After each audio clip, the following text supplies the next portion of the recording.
प्यारे साथ संगत जी, प्यार से कहना। धन निरंकार जी। संतु जी, एक भक्त रोज मंदिर जाता और ईश्वर से पूछता, ईश्वर आपने हमें गरीब क्यों बनाया, हमें दुखी क्यों बनाया, हमें जवाब दीजिए। जब भक्त को कोई जवाब नहीं मिलता तो वो ईश्वर को एक थप्पड़ मारकर घर चला आता। साथ संगत जी, भक्त का ये काम रोज का हो गया और कई वर्षों तक चलता रहा। हर बार की तरह एक दिन वो भक्त मंदिर में गया और फिर ईश्वर से पूछने लगा, ईश्वर आपने हमें गरीब और दुखी क्यों बनाया, हमें जवाब दीजिए। मैं आज भी इस जवाब का इंतजार कर रहा हूँ।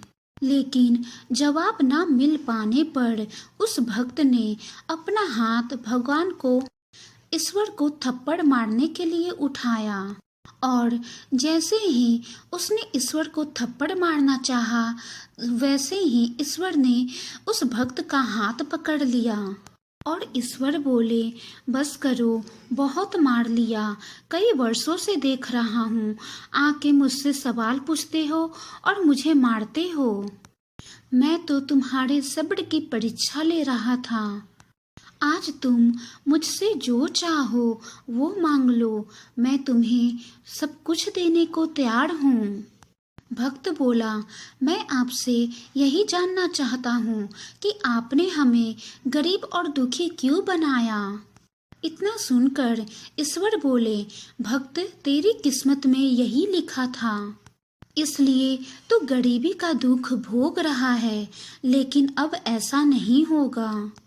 अब तेरी किस्मत जाग उठी है, आज से तू अमीर हो जाएगा और तेरे सारे दुख दूर हो जाएंगे। मैंने तेरे घर पर दौलत का अंबार लगा दिया है। सत्संगत जी, ईश्वर की बात सुनकर भक्त बोला, ईश्वर आप झूठ तो नहीं बोल रहे हो, क्योंकि ये कलयुग है और कलयुग में झूठों का ही बोलबाला है। मुझे आपकी बातों पर विश्वास नहीं हो रहा है। ईश्वर बोले, मैं कभी झूठ नहीं बोलता। पहले तुम अपने घर पर जाकर देख लो, फिर जो जी में आए वो करना। संतो जी, भक्त जब घर पहुंचा तो देखा बीवी बच्चे सभी खुश नजर आ रहे थे। धन और अन्न से पूरा घर भरा पड़ा था। फिर भक्त ने अपनी पत्नी से पूछा कि ये सब कैसे हुआ। तब पत्नी ने बताया, ये सारी दौलत और ये इतने सारे अन्न अनाज एक व्यक्ति हमें दे कर गया और बोला, ये सारी चीजें तुम्हारे पति की कमाई हुई है, तो अपनी चीजें अपने पास ही संभालो। साथ संगत जी, इतना सुनकर भक्त बोला, ये सब हमें उस ईश्वर ने दिया है जिसे मैं रोज थप्पड़ मारता था। उस भक्त को अपनी गलतियों पर बहुत ही पछतावा हुआ और भक्त समझ गया कि इतने सालों से जो हमें दुख और गरीबी मिली थी, वो हमारी दुख और गरीबी नहीं थी, बल्कि हमारे सब्र की परीक्षा थी जो ईश्वर हमसे ले रहे थे। सत्संगत जी, उस भक्त ने ईश्वर से अपनी गलतियों के लिए माफी मांगी। तब ईश्वर उस भक्त के सामने फिर प्रकट हुए और बोले, दुख और गरीबी तो आते जाते रहते हैं, पर याद रखना, जहाँ अंधकार है वहाँ पर प्रकाश जरूर होगा। रात के बीत जाने के बाद दिन जरूर आता है, उजाला जरूर होता है।